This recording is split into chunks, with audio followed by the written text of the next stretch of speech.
शांत हो जाइए। लाइव करो बाबू, लाइव करो।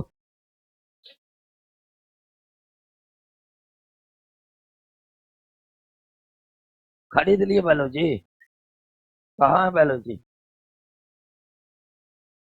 ओ, तोरी के नाम पता था कैसे होगा।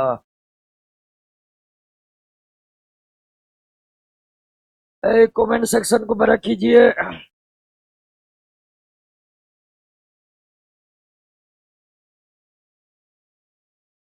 ओके, चलिए। प्रेम कुमार, अंकित, गोलू, सचिन कुमार, मस्कूर आलम। नीचे करिए, नीचे करिए।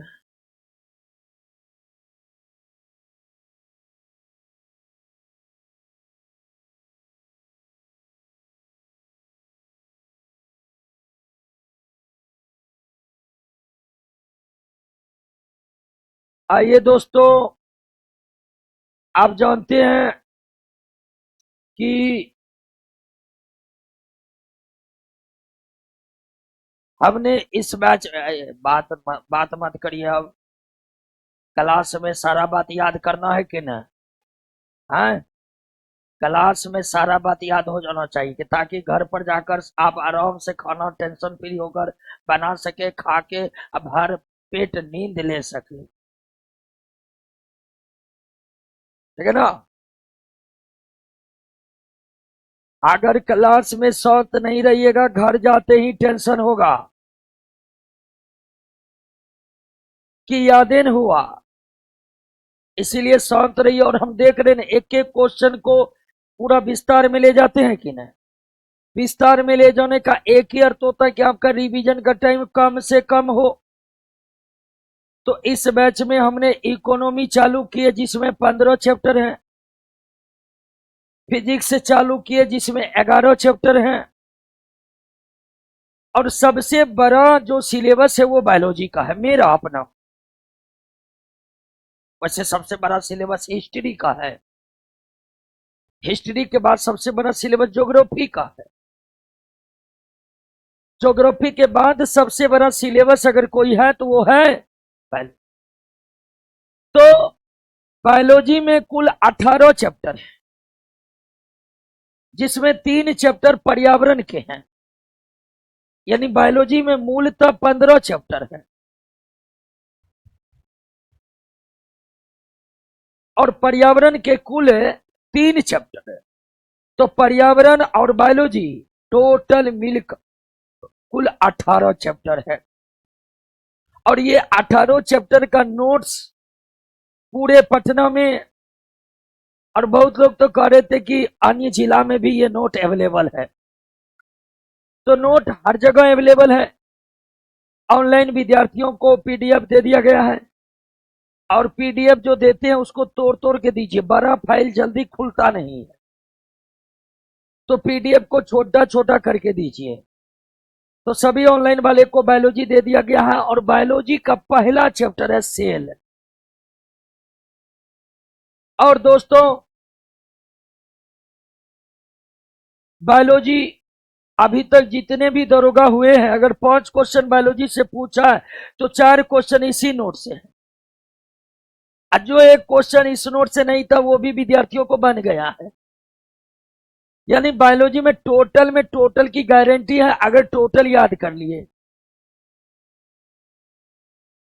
अगर बायोलॉजी से 5 क्वेश्चन पूछा जाएगा, 6 क्वेश्चन पूछा जाएगा, 7 क्वेश्चन पूछा जाएगा, 9 क्वेश्चन पूछा जाएगा, तो आपको टोटल में टोटल बनेगा।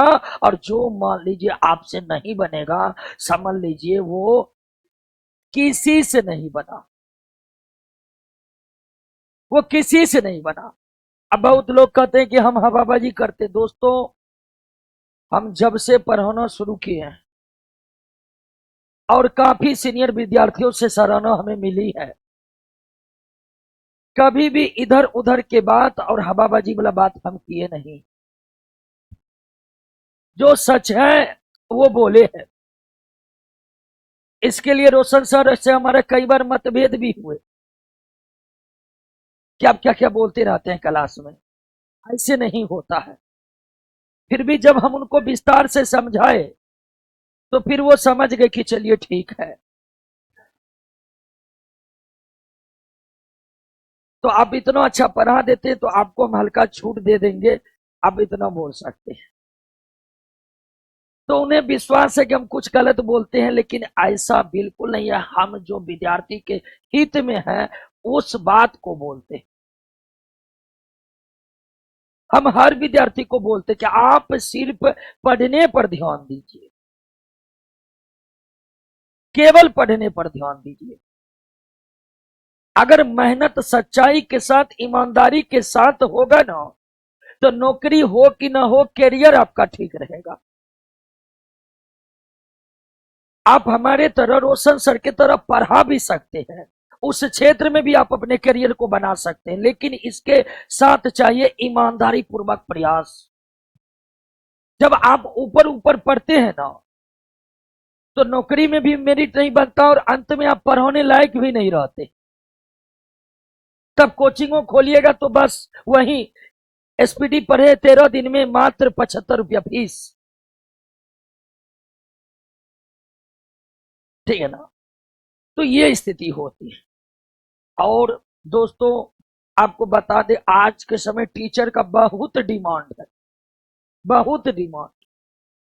साइंस पढ़ाने के लिए ही 10 कोचिंग वाला एक समय रोज फोन करता था कि सर हम आइए, हम इतना पैसा देंगे, हम इतना पैसा देंगे। तो इसका मतलब जब कमी है तब ना हमको फोन आता है। 9-10 के क्षेत्र में तो टीचर का और अकाल पड़ा हुआ है। आप मुंगेर चले जाइए, बेगूसराय चले जाइए, कोई भी जिला चले जाइए, जहाँ टॉप 9-10 का कोचिंग है, वहां पर एक टीचर है और उसी पर पूरा विद्यार्थी का है। उनके पास अच्छे ना मैथ के टीचर है, ना पॉलिटी के टीचर है, ना हिस्ट्री के टीचर है। तो ईमानदारी पूर्वक किया गया प्रयास करियर को बर्बाद होने नहीं देता है दोस्तों, ये सच्चाई है। तो आइए दोस्तों, आज बायोलॉजी को चालू कर रहे हैं और आपको बताए थे कि इकोनॉमी फिजिक्स को स्टेप बाय स्टेप ले रहे हैं। जैसे 3 चैप्टर इकोनॉमी पढ़ के रोक दिए हैं, उसके बाद 3 चैप्टर फिजिक्स पढ़ के फिर हम चौथा चैप्टर इकोनॉमी पर आएंगे। तो physics economy by two by चलेगा, लेकिन बायोलॉजी रोज चलेगा, क्योंकि ये बहुत बड़ा सिलेबस है। इसीलिए अब जो बायोलॉजी स्टार्ट हुआ है, ये समाप्त उसी दिन होगा जिस दिन समाप्त होगा।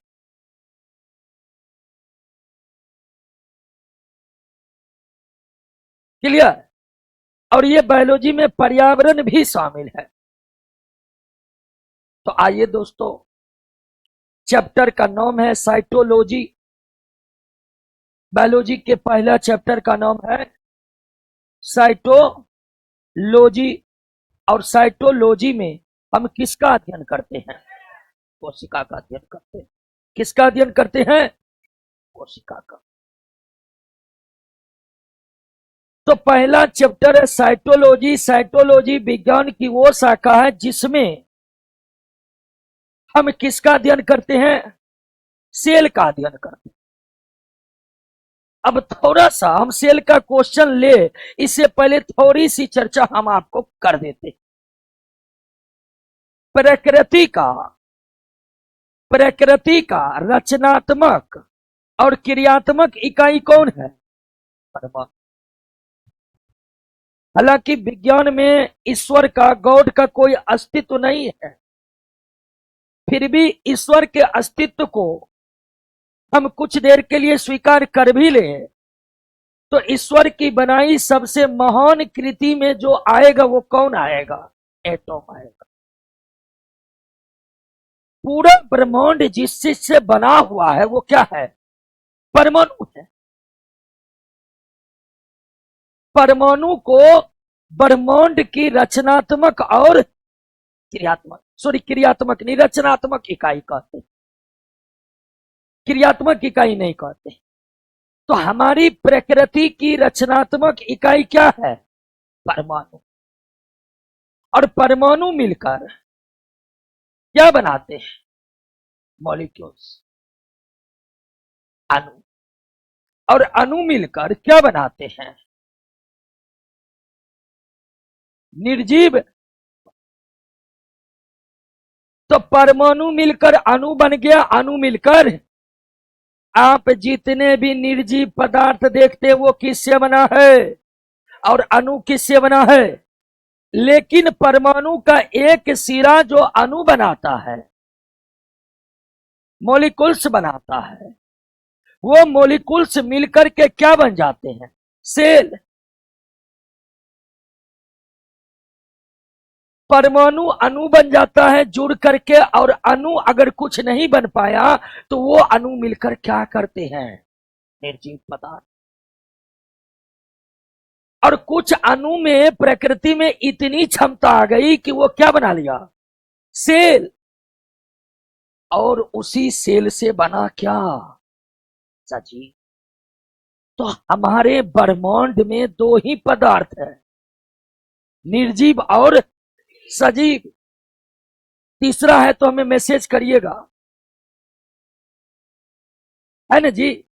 हमारा ब्रह्मांड में दो ही पदार्थ है, सजीव और, पूरा ब्रह्मांड दो ही चीज से मिलकर बना है, सजीव और निर्जीव से, और कुछ नहीं है। हमारे चारों तरफ हमारे ब्रह्मांड में या तो सजीव है या फिर निर्जीव, और कुछ नहीं है। और अगर हम बात करें निर्जीव का, वो तो अणुओं का ढेर है। जिस तरह निर्जीव पदार्थ अणुओं का ढेर है, उसी तरह सजीव का शरीर कोशिकाओं का ढेर है।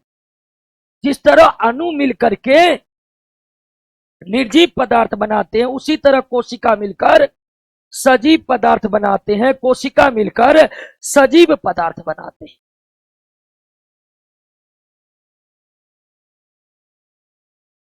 बात समझ गए ना, कोई दिक्कत। तो कोशिका क्या है, तो कोशिका वही इकाई है जो किसका निर्माण करता है, सजीव का। अगर आप सजीव के निर्माण की प्रक्रिया को समझेंगे तो सजीव की निर्माण प्रक्रिया की शुरुआत कहां से होती है, कोशिका से। कोशिका का निर्माण भिन्न भिन्न प्रकार के अणुओं से मिलकर होता है।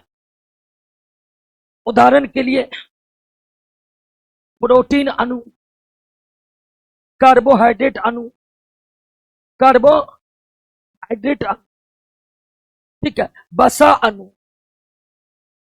डीएनए अणु, ये सब तमाम अणु मिलकर के निर्माण किया हुआ है किसका, कोशिका का। ये सब अणु आपस में जुट करके निर्माण किए किसका, कोशिका का। फिर कोशिका मिलकर क्या बनाते हैं, उत्तक बनाते हैं। क्या बनाते हैं, उत्तक, टिश्यू। उत्तक मिलकर क्या बनाते हैं, अंग, ऑर्गेन। अंग मिलकर क्या बनाते हैं, अंगतंत्र। अंगतंत्र, अंगतंत्र जैसे कि श्वसन तंत्र एक प्रकार का क्या है, अंगतंत्र। पाचन तंत्र एक प्रकार का क्या है, अंगतंत्र। तंत्रिका तंत्र एक प्रकार का क्या है। और कई अंगतंत्र मिलकर बनाता है, कई अंगतंत्र मिलकर बनाता है सजीव का शरीर। तो हम अपने आंखों से जिन जिन सजीव को देखते हैं वो किससे बना है, अंग तंत्रों से। अंग तंत्र किससे बने हैं, अंग किससे बने हैं, उत्तक किससे बने हैं। तो एक सजीव का निर्माण कुछ इस प्रक्रिया में होता है। सजीव के निर्माण की प्रक्रिया की अगर शुरुआत होती है तो कौन से होती है, कोशिका मिलकर उत्तक बनाते हैं, उत्तक मिलकर अंग बनाते हैं, अंग मिलकर अंग तंत्र बनाते हैं, अंग तंत्र मिलकर। जैसे हम लोगों का ही शरीर में कई अंग तंत्र है, श्वसन तंत्र, पाचन तंत्र, तंत्रिका तंत्र। वो अंग तंत्र कई अंगों से मिलकर बने, अंग कई उत्तकों से मिलकर बने, उत्तक कई कोशिका से मिलकर बने। तो इसीलिए कोशिका को सजीव की रचनात्मक इकाई कहा जाता है, या सजीव के शरीर की रचनात्मक इकाई कहा जाता है, क्योंकि सजीव की शरीर की रचना कोशिकाओं के बिना संभव है नहीं।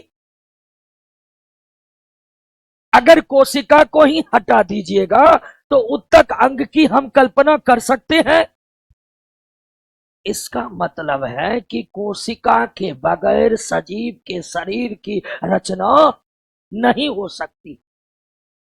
और यही कारण है कि कोशिका को सजीव के शरीर की रचनात्मक इकाई कहते हैं। सजीव के शरीर की रचनात्मक इकाई कहते हैं। क्यों? तो उसी से रचना होता है। अब एक और बात पर जिक्र कर लेते हैं कि सजीव का शरीर की रचनात्मक इकाई कोशिका है, क्योंकि उसकी रचना उसी से शुरू होती। लेकिन आप जानते हैं कि अगर सजीव को जीवित बना रहना है तो उसके अंगों को लगातार कार्य करना पड़ता है। अगर सजीव को जीवित बना रहना है तो उसके अंगों को लगातार कार्य करते रहना। अगर फेफड़ा सांस लेने छोड़ने का कार्य रोक दे तो क्या हम जीवित रहेंगे? अगर लीवर अपना कार्य छोड़ दे तो हम जीवित रहेंगे? अगर किडनी अपना कार्य छोड़ दे तो हम जीवित रहेंगे? तो एक सजीव का शरीर जीवित बना रहे, इसके लिए उसके अंगों का लगातार कार्य करते रहना। अब कोई अंग तब काम करेगा जब अंग के उत्तक कार्य करेंगे, और उत्तक कार्य तभी करेंगे जब कोशिका कार्य करेंगे। अगर कोशिके ने कार्य करेगा तो उत्तक कार्य कर पाएगा। अगर उत्तक ही नहीं कार्य कर पाएगा तो अंग कार्य कर पाएगा। तो अगर सजीव को जीवित बना रहना है तो अंगों को कार्य करना पड़ेगा, और अंग कार्य करते रहे। इसके लिए जरूरी है कि उसमें जो मौजूद कोशिका है वो भी लगातार कार्य करते रहे। तो कोशिका सिर्फ रचना नहीं बनाती है, बल्कि वे सजीव के शरीर को जीवित बनाए रखने के लिए लगातार कार्य भी करते रहती है। और इस कारण कोशिका को क्रियात्मक इकाई भी कहते हैं। कोशिका को क्रियात्मक इकाई भी कहते हैं क्योंकि कोशिका केवल रचना नहीं बनाती है, बल्कि वो लगातार कार्य भी करते रहती है। तो कोशिका सजीव के शरीर की रचनात्मक और क्रियात्मक इकाई है। कोशिका सजीव के शरीर की रचनात्मक और क्रियात्मक इकाई है। रचनात्मक इसलिए कि इसके बिना सजीव के शरीर की रचना नहीं होगी, और क्रियात्मक इसलिए कि इसके कार्य के बिना कोई अंग कार्य करेगा नहीं, और अंग कार्य नहीं करेगा तो सजीव जीवित, और सजीव जीवित ही नहीं है तो फिर वो निर्जीव ही है ना जी। है? बात समझे कोशिका क्या है? कोशिका क्या समझ गए? सजीव के शरीर की रचनात्मक और कोशिका के बिना सजीव के शरीर का न तो निर्माण हो सकता है, कोशिका के बगैर सजीव की कल्पना भी हम नहीं कर सकते। लेकिन सजीव भी पृथ्वी पर एक जैसे नहीं है। सजीव भी कितने प्रकार के हैं? सजीव भी कितने प्रकार के हैं? 2 प्रकार के हैं, एक कोशिकीय और बहुकोशिकीय। एक कोशिकीय और क्या सजीव एक ही तरह के हैं पृथ्वी पर? नहीं, कितने तरह के? 2 तरह के, एक कोशिकीय सजीव और बहुकोशिकीय। एक कोशिकीय सजीव हमें आंखों से दिखाई नहीं देते। एक कोशिकीय सजीव को सूक्ष्म जीव कहते हैं। एक कोशिकीय सजीव को सूक्ष्म जीव कहते हैं क्योंकि वे बहुत सूक्ष्म है, और मानव अपने आंखों से उन्हें देख। तो जब एक कोशिकीय सजीव की बात होती है तो एक कोशिकीय सजीव में केवल एक कोशिका होता है। एक कोशिकीय सजीव में केवल एक कोशिका होता, उसमें कोई उत्तक अंग अंग तंत्र नहीं होते हैं। जो एक कोष के सजीव है उसका पूरा शरीर में केवल एक कोशिका होते हैं, लेकिन बहुकोशिकीय सजीव में कोशिका मिलकर क्या बनाते हैं? उत्तक, उत्तक मिलकर क्या बनाते हैं? अंग मिलकर क्या बनाते हैं? अंग तंत्र मिलकर क्या बनाते हैं? तो ऐसा नहीं है कि हर सजीव में उत्तक है, हर सजीव में अंग है, ऐसा बिल्कुल भी नहीं है। उत्तक अंग केवल उसी सजीव में है जो बहुकोशिकीय। एक कोशिकीय सजीव में तो केवल एक कोशिका है, केवल एक कोशिका। एक कोशिकीय सजीव में कोई उत्तक अंग नहीं होते हैं, केवल एक और एक कोशिका होती है। तो कोशिका मिलकर उत्तक बनाते हैं, उत्तक मिलकर अंग बनाते हैं, अंग मिलकर अंगतंत्र बनाते हैं, तब सजीव का निर्माण होगा। बिल्कुल सही है, लेकिन सारा सजीव ऐसे नहीं बने हैं। कुछ सजीव तो केवल एक कोशिका से बने हैं, जैसे प्रोटोजोआ, बैक्टीरिया, इनके शरीर में केवल क्या है? एक कोशिका। एनी प्रॉब्लम है? थोड़ा सा कॉन्सेप्ट क्लियर होगा? होगा ना? होगा। लेकिन बहुत बड़े चीज को छोड़ दिए, समझे कि नहीं समझे? किसको? अब बताइए, प्रकृति एटम ही नहीं बनाता तो कुछ भी होता? सबका जड़ कौन ही है? तो फिर आप कहिएगा तो इसको क्यों छोड़ दिए?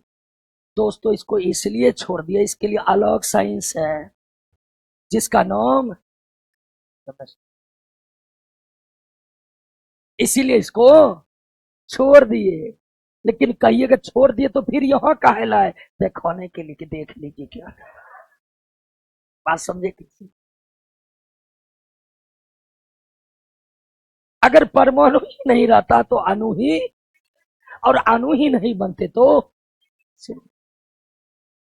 बात समझ गए ना? तो इसका परिचय करवाएंगे। ये जो इधर भाग गया है इसको केमिस्ट्री में करवाएंगे।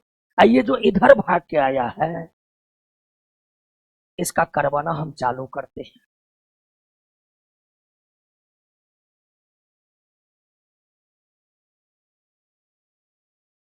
अब बनाइए, पहला क्वेश्चन बन रहा है। कोशिका सजीवों की रचनात्मक एवं कोशिका के अभाव में सजीव का शरीर का निर्माण संभव? सही है, सही सही है, सही है जी। कोशिका के अभाव में क्या सजीव की कल्पना कर सकते हैं? बिल्कुल नहीं। उत्तक और अंग के अभाव में शरीर बन सकता, लेकिन कोशिका के अभाव के बिना, कोशिका के बिना शरीर नहीं बन सकता। एनी प्रॉब्लम है?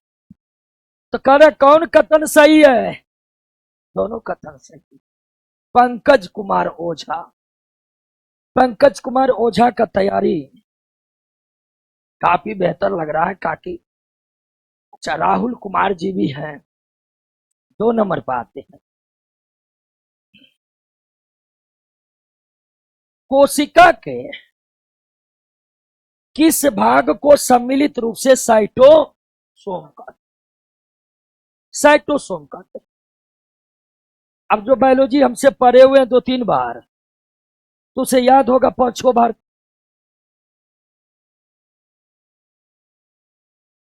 तो वो भी समझने का प्रयास कीजिएगा, ये ना आगा आगा बोल रहे हैं। ठीक है, अब आइए। सबसे पहले तो कोशिका आंखों से दिखती नहीं है, इतना छोटा होता है। कोशिका केवल माइक्रोस्कोप से दिखता है। अगर एक कोशिका की आकृति की हम बात करें तो मान लीजिए कि ये एक गोलाकार कोशिका है। हालांकि कोशिका आयताकार भी हो सकते हैं, कोशिका अनियमित आकार के भी हो सकते हैं, कोशिका की आकृति कुछ भी हो सकती है। कुछ भी माने कुछ भी, कुछ भी। तो गोल आकृति बनाना आसान है, तो हम गोल पर ही विचार कर लेते। तो मान लीजिए ये एक गोलाकार कोशिका है। तो कोशिका के मध्य में होता है कोशिका का न्यूक्लियस। क्या होता है? न्यूक्लियस। कोशिका में क्या होता है? न्यूक्लियस। न्यूक्लियस को हिंदी में क्या कहते हैं? केंद्रक। और न्यूक्लियस के बाहर जो ये है, इस संरचना को कहते हैं कोशिका झिल्ली, यानी सेल मेम्ब्रेन। क्या कहते हैं? सेल। तो कोशिका के सबसे बाहरी घेरा को क्या कहते हैं? कोशिका के मध्य में जो गोलाकार संरचना होती है उसे कहते हैं केंद्रक। केंद्रक कोशिका झिल्ली के बीच, केंद्रक कोशिका झिल्ली के बीच भरे रहते हैं क्या? तरल पदार्थ। तरल पदार्थ को कहते हैं कोशिका द्रव। कोशिका द्रव। कोशिका के केंद्रक और कोशिका झिल्ली के बीच भरे तरल पदार्थ को क्या कहते हैं? कोशिका द्रव। और इस कोशिका द्रव में मौजूद रहता है ढेर सारी संरचना। जैसे कि राइबोसोम का नाम सुने होंगे, राइबोसोम का नाम सुने होंगे। तो जो संरचना मौजूद रहती है उसे क्या कहते हैं? अंगक। तो कोशिका के संरचना में तीन चीज मुख्य है। कौन? कोशिका, कोशिका, कोशिका और बात समझ गए ना? तो कोशिका झिल्ली, कोशिका द्रव, कोशिका का केंद्रक और कोशिका का अंगक किसे कहते हैं? जैसे राइबोसोम क्या है? अंगक है। तो कोशिका के संरचना में से क्या निकाल दीजिए? न्यूक्लियस। कोशिका के संरचना में क्या निकाल दीजिए? बाकी सबको सम्मिलित रूप से क्या कहते हैं? साइटोसोम। यानी आपको हम बता रहे हैं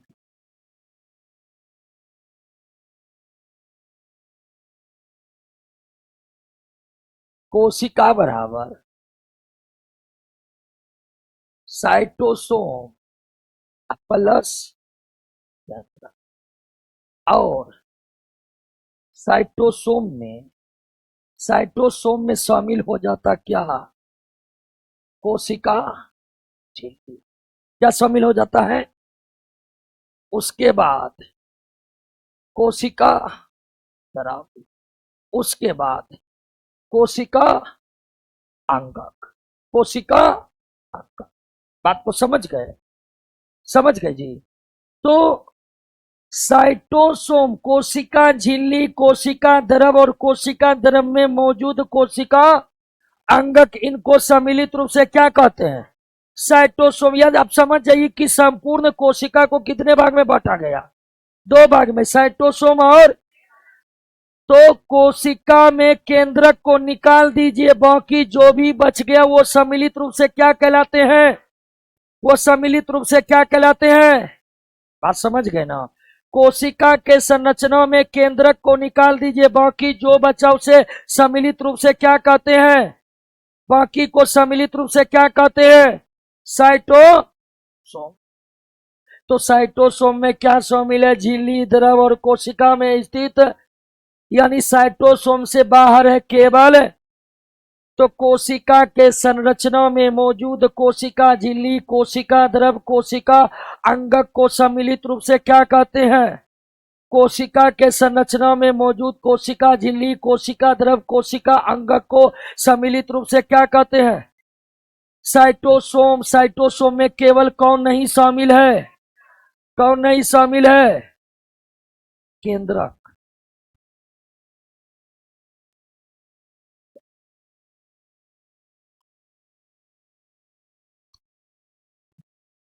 क्लियर? यही ना प्रश्न है जी, कि साइटोसोम के अंतर्गत निम्नलिखित में कौन एक शामिल नहीं है?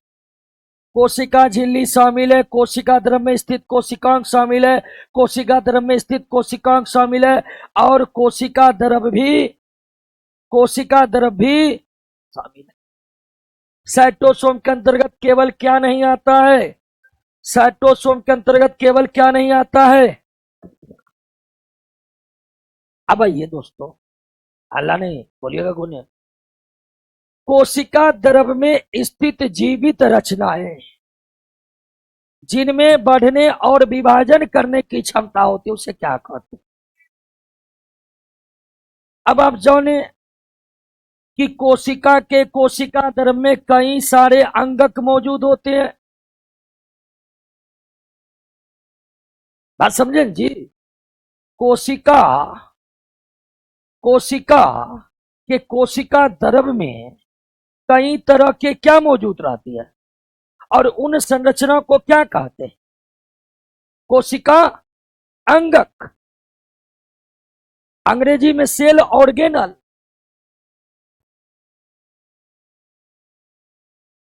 तो कोशिका द्रव में मौजूद विभिन्न संरचनाओं को क्या कहते हैं?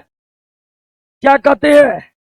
अब कोशिका अंगक जो है वो दो प्रकार के होते हैं। कोशिका अंगक कितने प्रकार के? दो प्रकार के, एक ऑर्गेनोइड और दूसरा मेटाप्लास्ट। मेटा ऑर्गेनोइड का मतलब क्या? सजीव। मेटाप्लास्ट का मतलब क्या? निर्जीव। मेटाप्लास्ट का मतलब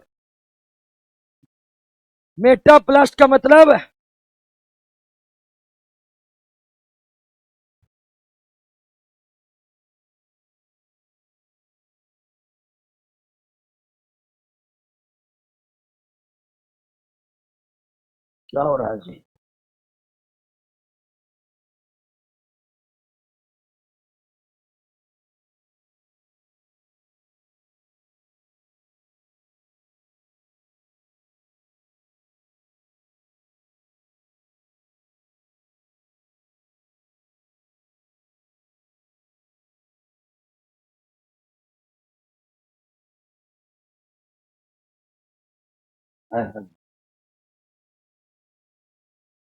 और मेटाप्लास्ट का मतलब है,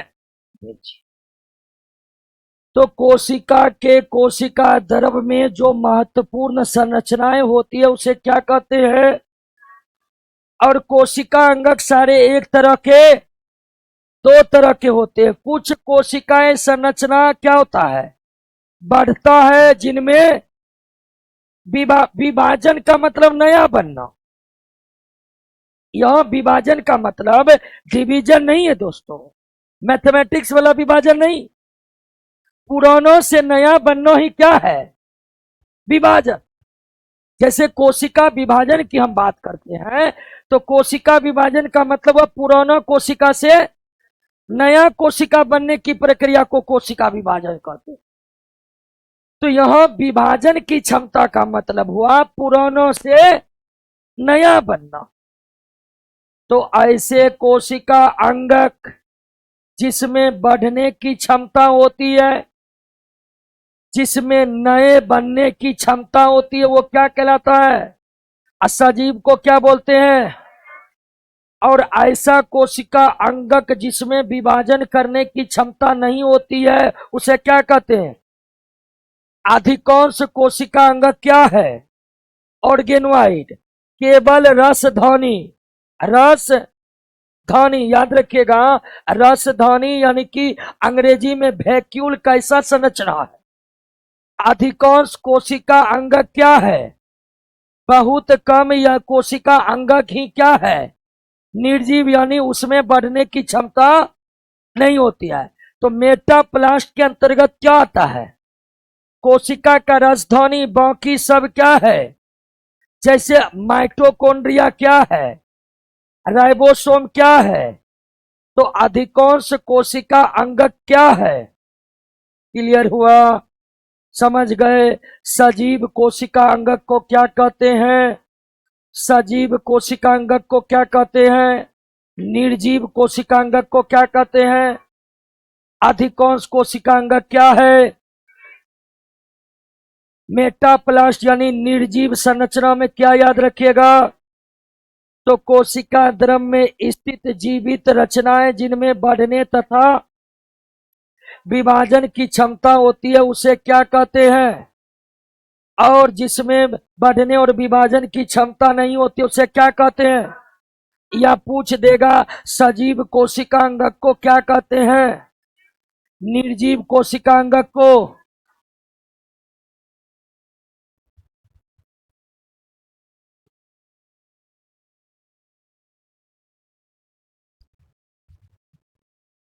क्या होगा, अभी तुरंत बताए हैं कौन, इसको अंग्रेजी में कहते हैं रसदौनी निर्जीव कोशिकांगक है, मेटाप्लास्ट है।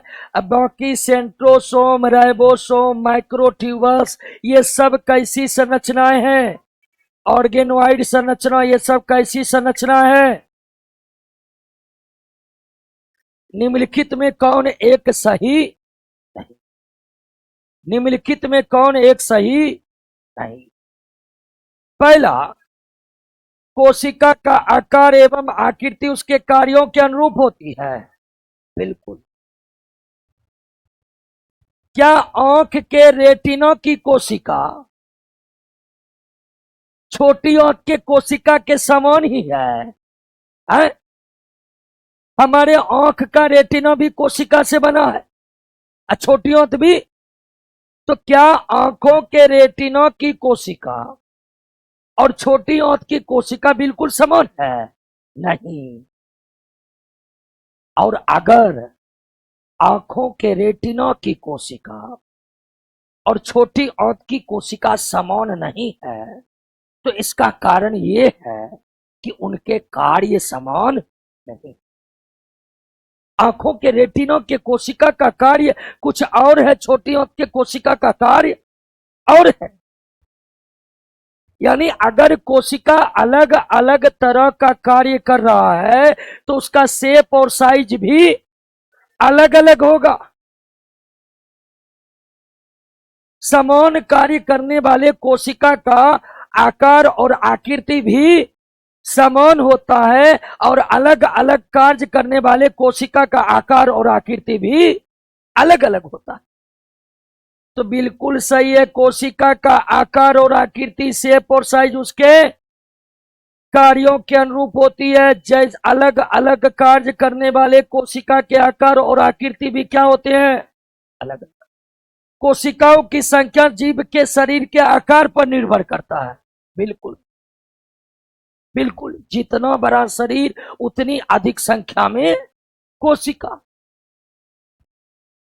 आपसे पूछे दे हम कि एक वयस्क पीपल के पेड़ में ज्यादा कोशिका है कि एक अमरूद के पेड़ में ज्यादा कोशिका, तो आप कह रहे हैं कि पीपल के पेड़, एक वयस्क पीपल के पेड़ में ज्यादा कोशिका है।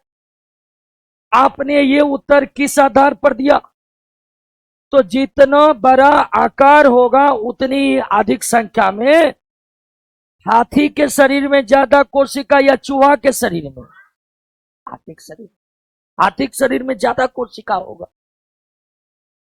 तो एक सजीव के शरीर में कितनी कोशिकाएं होगी ये निर्भर करता है उसके शरीर के आकार पर।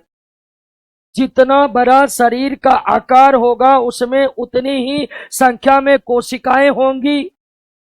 अलग अलग रचना और अलग अलग कार्य करने वाले कोशिकाओं के समूह को उत्तर कहते। गलत, गलत, ये सरासर गलत है। समान कार्य करने, एक समान रचना और समान कार्य करने वाले कोशिका के समूह को क्या कहते हैं? उत्तक, उत्तक कहते हैं दोस्तों।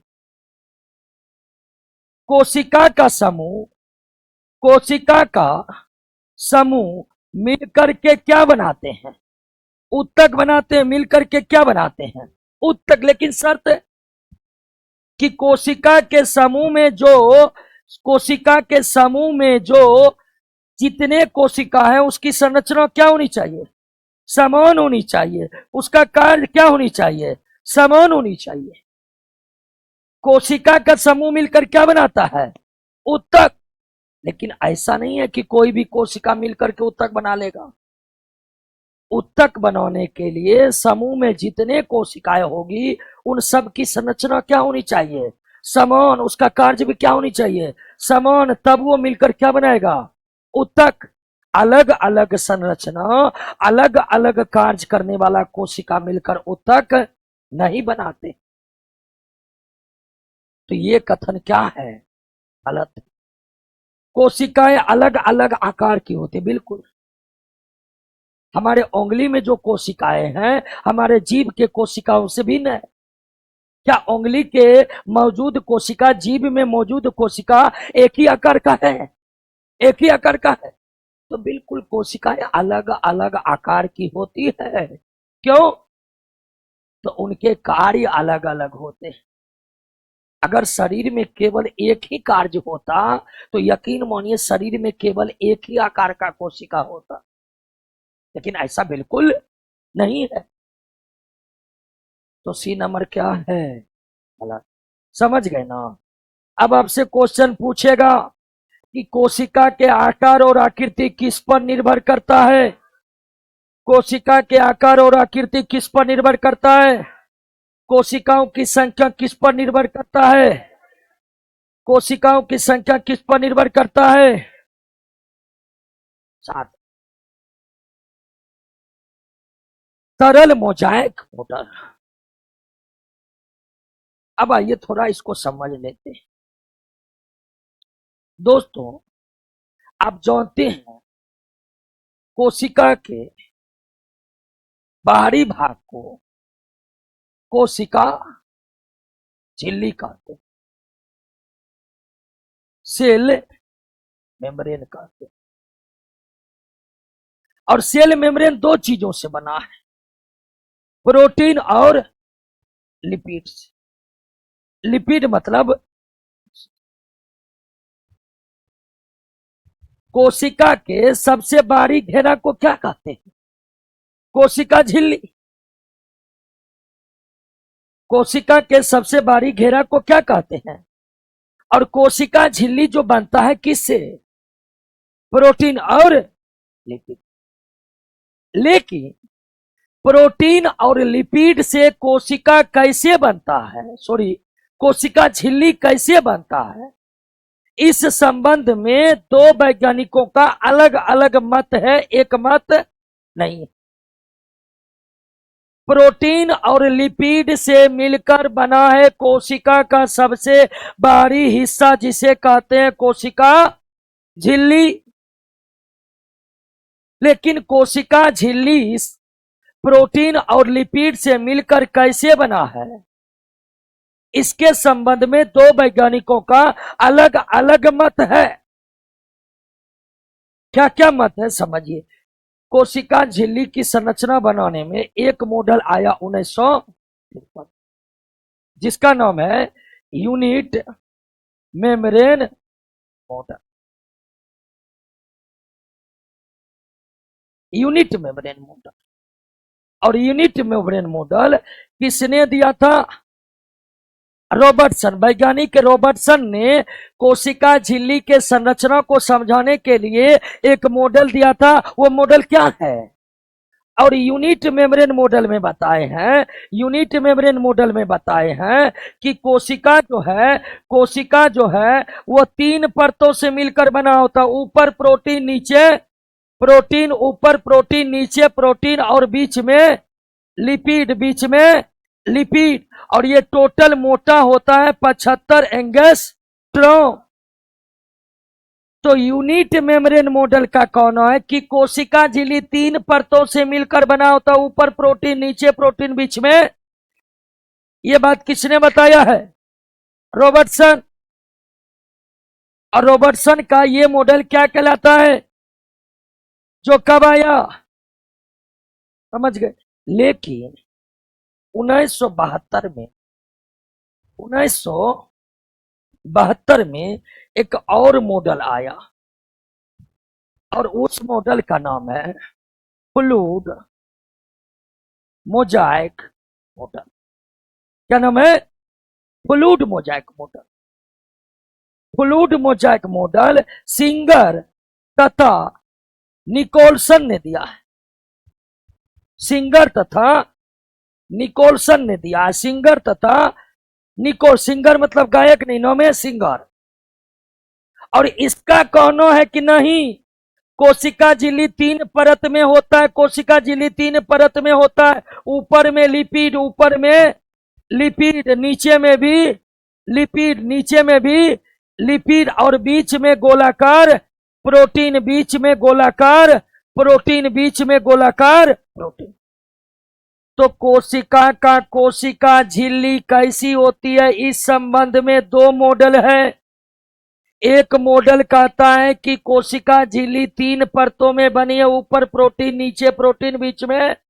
जबकि एक मॉडल ठीक उसका उल्टा बात बताया है कि नहीं, ऊपर लिपिड, नीचे बीच में गोलाकार प्रोटीन, बीच में गोलाकार प्रोटीन। क्लियर हुआ। लेकिन वर्तमान में ज्यादा मान्यता, ज्यादा सही किसको माना गया है, फ्लूइड मोजाइक मॉडल को। लेकिन इसे भी अभी गलत माना नहीं गया है। 11th क्लास के एनसीईआरटी में दोनों मॉडल की विस्तार से चर्चा की गई है। क्लियर हुआ, बात समझे, कोई दिक्कत? सबसे पहले क्या पूछेगा कि यूनिट मेम्ब्रेन मॉडल किसकी संरचना के बारे में बताता है? कोशिका झिल्ली के संरचना के बारे में बताता है। यूनिट मेम्ब्रेन मॉडल किसके संरचना के बारे में बताता है? किसके संरचना के बारे में? कोशिका झिल्ली के संरचना के बारे में। फ्लूइड मोजाइक मॉडल किसके संरचना के बारे में बताता है? कोशिका झिल्ली के संरचना के बारे में बताता है। यूनिट मेम्ब्रेन मॉडल कहता है कि कोशिका झिल्ली 3 परत की बनी होती है, 75 एंगस्ट्रॉम मोटी होती है, जिसमें ऊपर प्रोटीन, नीचे प्रोटीन, बीच में। जबकि फ्लूइड मोजाइक मॉडल कहता है कि हाँ, कोशिका झिल्ली 3 परतों की बनी होती है, 75 एंगस्ट्रॉम मोटी होती है, लेकिन ऊपर लिपिड, नीचे लिपिड, बीच में गोलाकार। तो फ्लूइड मोजाइक मॉडल कब आया, किसके द्वारा लाया गया? और ये कोशिका झिल्ली की संरचना को बताता है, जिसमें बताता है ऊपर लिपिड, नीचे लिपिड, बीच में गोलाकार। जबकि यूनिट मेम्ब्रेन मॉडल इसके उलट। अब बनाइए क्वेश्चन को।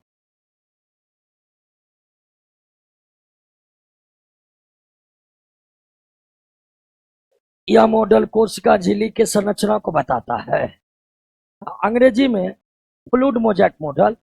इस मॉडल के अनुसार कोशिका झिल्ली के संरचना में 2 फॉस्फोलिपिड अणुओं के परतों के बीच में गोलाकार प्रोटीन होता है।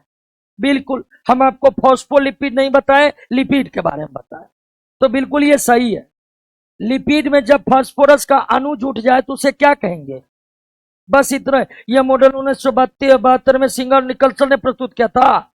सही है, तीनों कथन। और अगर यूनिट मेम्ब्रेन मॉडल के बारे में पूछेगा, जवाब दे दीजिएगा जी। यूनिट मेम्ब्रेन मॉडल कब आया? यूनिट मेम्ब्रेन मॉडल किसने दिया? यूनिट मेम्ब्रेन मॉडल के अनुसार कोशिका झिल्ली की संरचना में 3 परत होते हैं, ऊपर, नीचे, बीच में। Clear, clear. तीनों कथन क्या है? आगे बढ़ जाए। कोशिका का कौन सा भाग माइक्रोबिलाई, सीलिया तथा फेलिजा जैसे रचना बनाती है? देखिए, जैसे हम लोग हाथ पैरों के सहायता से चलते हैं ना, चलते हैं जी। अरे चलने के लिए पैर नहीं, हाथ भी चाहिए। जब हम चलते हैं तो हाथ ऐसे ऐसे करते हैं कि ना, तो हाथों के मूवमेंट भी चलने के लिए जरूरी है। तो जिस तरह एक बहुकोशिकीय शरीर अपने हाथ पैरों के मदद से चलता है, उसी तरह सूक्ष्म जीव भी चलते फिरते हैं, किसके सहायता से? तो माइक्रोबिलाई, सीलिया, फ्लैजिला, ये सब प्रचलन अंग है, चलने फिरने वाला अंग है एक कोशिकीय सजीवों का। प्रोटोजोआ चलते हैं किसके द्वारा?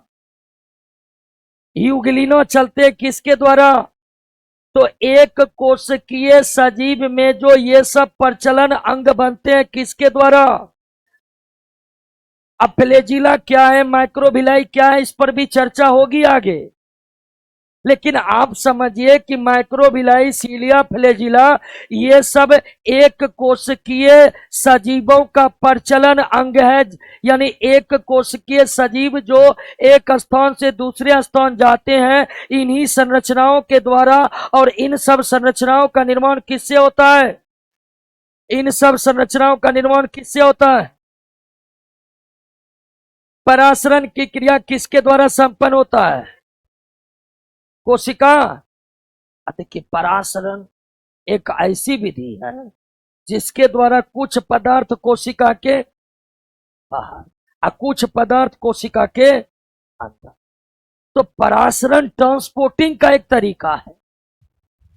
परासरण के तरह एक और ट्रांसपोर्टिंग का तरीका कौन? चाहे विसरण की बात हो, परासरण की बात हो, वो कौन संपन्न करता है? और विसरण परासरण का डिटेल में परिभाषा इसी चैप्टर के लास्ट क्वेश्चन में करेंगे। इसी चैप्टर के लास्ट क्वेश्चन में विसरण और परासरण दोनों से संबंधित क्वेश्चन है, ये आपको हम डिटेल में समझा देंगे। फिलहाल अभी याद रखना है, विसरण किसके द्वारा होगा, परासरण किसके द्वारा होगा। और विसरण परासरण ऐसी विधि है जिसके द्वारा भिन्न भिन्न प्रकार के अणु एक स्थान से दूसरे स्थान चला जाता। विसरण परासरण के द्वारा भिन्न भिन्न पदार्थ कोशिका के बाहर निकलते हैं, कोशिका के अंदर आते हैं। तो निश्चित तौर पर कोशिका के बाहर जो भी निकलेगा, अंदर जो भी आएगा, तो सबसे आगे में कौन है? तो इसी से के परमिशन से आएगा। तो विसरण की बात हो, परासरण की बात हो, विसरण की बात हो, परासरण की बात हो, ये किसके द्वारा संपन्न होता है? विसरण की क्रिया किसके द्वारा संपन्न होता है? परासरण की क्रिया किसके द्वारा संपन्न होता है? कोशिका अंगक राइबोसोम के संबंध में कौन एक सही? Ribosome, ribo. आपको तो बताए कि कोशिका में केंद्रक होता है और यहां पर तरल, और इस तरल पदार्थ में कई सारे, इस तरल पदार्थ को कोशिका द्रव कहते हैं। इस तरल पदार्थ को कोशिका द्रव कहते हैं। और कोशिका द्रव में कई सारे संरचनाएं रहती, उन्हीं में से एक संरचना क्या है? राइबोसोम। राइबोसोम, राइबोसोम सबसे छोटी, सबसे छोटी कोशिका अंगक। दवा बेहोश हो गया।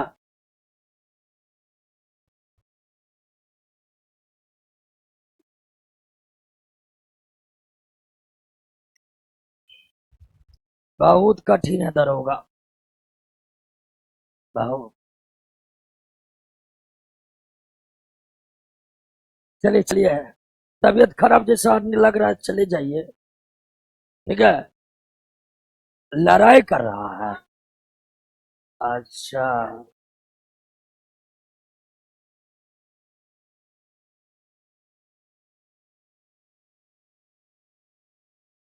लड़ाई मत करिए, हम लोग गांधी को मानने वाले हैं, सत्याग्रह कर सकते हैं, लड़ाई नहीं कर सकते क्या?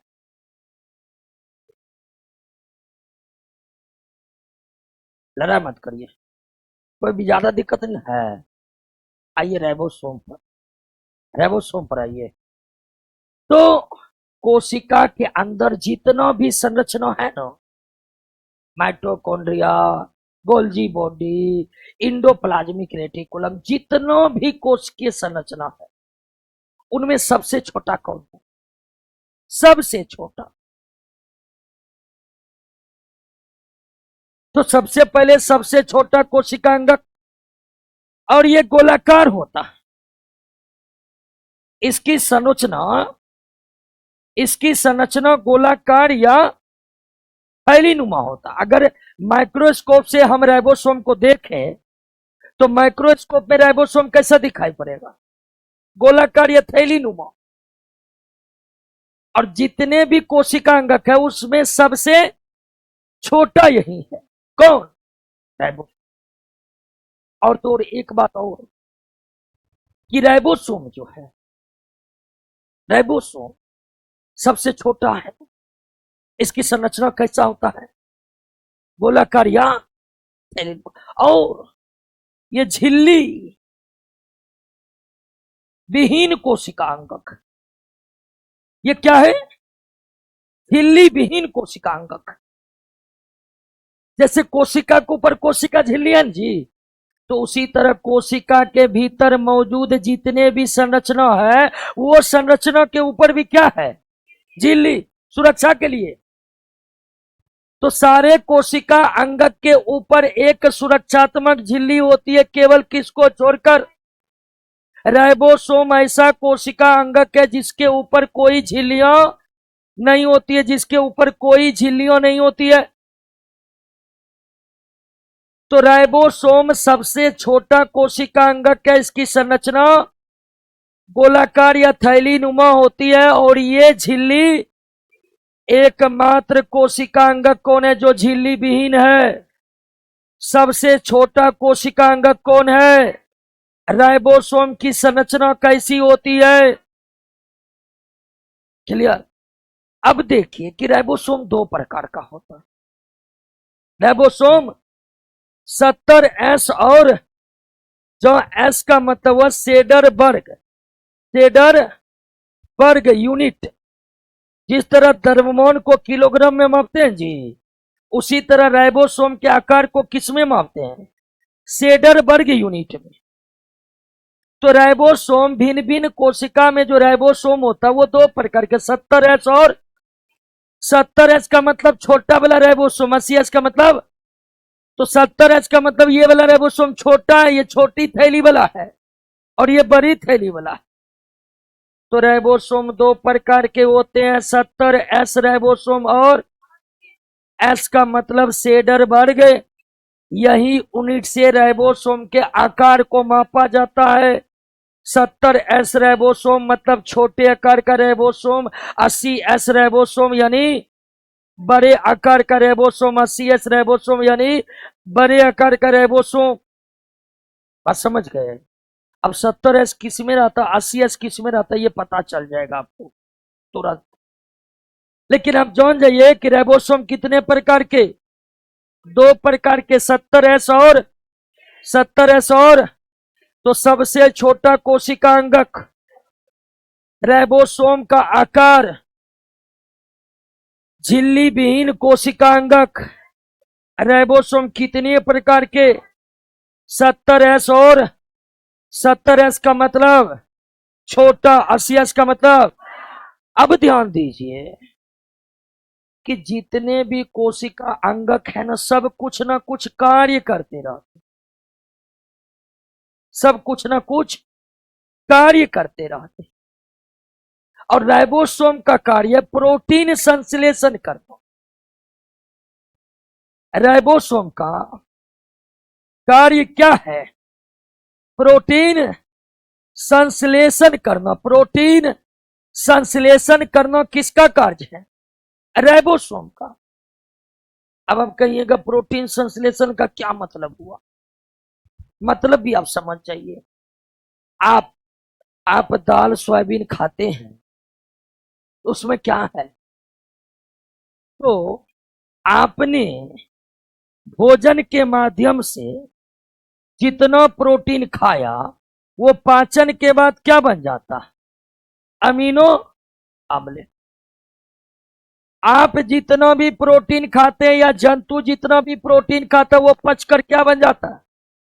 और हमारे कोशिका के पास प्रोटीन किस रूप में पहुंचता है? हमने प्रोटीन का सेवन किया दाल सोयाबीन मांस मछली के रूप में, वो प्रोटीन पच करके बन गया।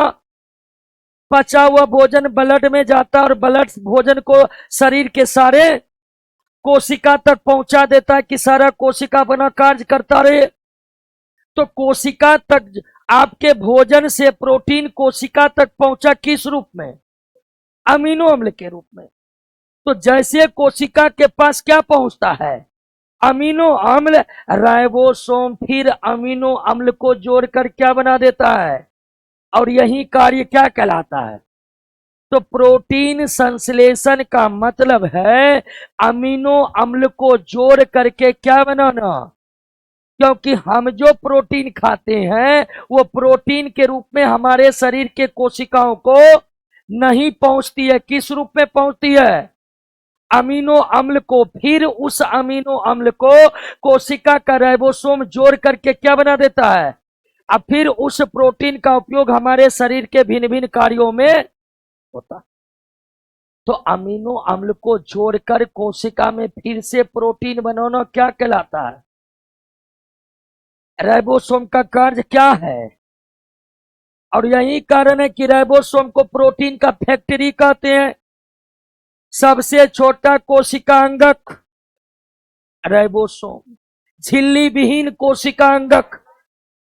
कितने प्रकार के राइबोसोम, कौन कौन, राइबोसोम का कार्य क्या है, प्रोटीन संश्लेषण का अर्थ क्या है, अमीनो अम्ल को जोड़ करके, अमीनो अम्ल को जोड़ करके, क्वेश्चन तो बहुत डीप से आ गया है।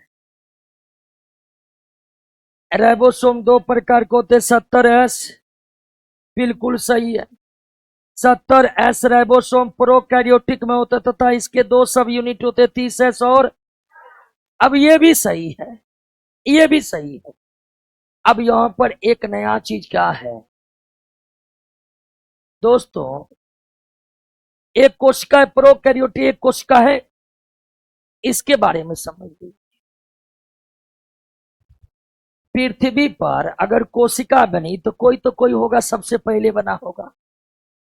तो पृथ्वी पर सर्वप्रथम जो कोशिका बना वो बहुत कम विकसित था, उसमें केंद्रक भी नहीं था। और वैसे ही कोशिका को और विकसित कोशिका को, तो प्रोकैरियोटिक कोशिका वो कोशिका है जो पृथ्वी पर सबसे पहले बना। और पृथ्वी पर सबसे पहले जो कोशिका बना वो बहुत कम विकसित थे, उनमें केंद्रक भी नहीं था। और वैसे ही कम विकसित कोशिका क्या कहते हैं। और ये छोटका राइबोसोम किसमें होता है, और बाद के समय प्रोकैरियोटिक से ही केंद्रक वाला कोशिका बना, विकसित कोशिका बना। तो यूकैरियोटिक में बड़ा वाला राइबोसोम, प्रोकैरियोटिक में, तो दोनों क्या है, 70S 2 यूनिट से मिलकर बना 30 और 80S भी 2 यूनिट से 40 और। अब जोड़िएगा तो ये 80 होता है, तो जोड़ना नहीं है क्योंकि ये मैथ नहीं है, बात समझे। तो आप ये समझिए, ए भी सही है, बी भी सही है, सी भी सही है, लेकिन डी क्या है, राइबोसोम। राइबोसोम दो चीजों से बना है, प्रोटीन और आरएनए। राइबोसोम किससे बने हैं, प्रोटीन और आरएनए। राइबोसोम किससे बने हैं,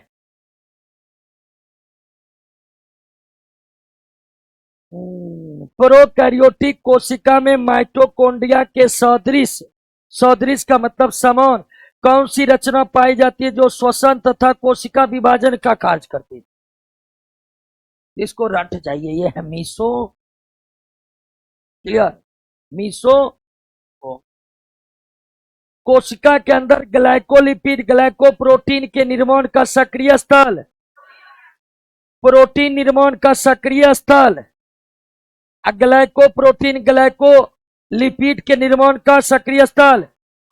गोल्जी बॉडी भी एक प्रकार का कोशिका अंगक है, कोशिका जिसका काम है ग्लाइकोलिपिड और ग्लाइको का मतलब कार्बोहाइड्रेट, ग्लाइको का मतलब यानी ग्लाइकोलिपिड का मतलब कार्बोहाइड्रेट प्लस लिपिड को सम्मिलित रूप से क्या कहते हैं। ठीक उसी तरह कार्बोहाइड्रेट प्रोटीन को सम्मिलित रूप से क्या कहते हैं। इन दोनों का निर्माण कौन करता है, कौन करता है? निम्नलिखित में कौन सी कोशिकीय संरचना कोशिकीय परिवहन तंत्र? कोशिकीय परिवहन तंत्र का मतलब कोशिका में भिन्न भिन्न पदार्थों को एक जगह से दूसरे जगह पहुंचाने का काम करती है, तथा केंद्रक से कोशिका द्रव्य में आनुवंशिक पदार्थ किसे कहते हैं? डीएनए को ले जाने का पथ बनाती है, तो वो है अंतर प्रद्रवी। इसको अंग्रेजी में कहते हैं इंडोप्लाज्मिक। शॉर्ट में इसे क्या कहते हैं? तो कोशिकीय संरचना कोशिकीय परिवहन तंत्र का निर्माण करती है तथा केंद्रक से विभिन्न आनुवंशिक पदार्थ को बाहर निकालने का पथ बनाती है, तो वो संरचना कौन है? अंतःप्रद्रवी जालिका को शॉर्ट में क्या कहते हैं?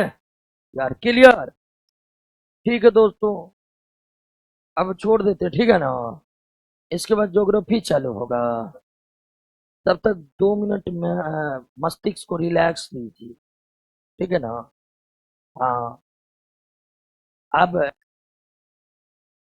बहुत कहेगा कि बहुत कठिन है, तो आपको बता दे कि दरोगा बनना आसान है।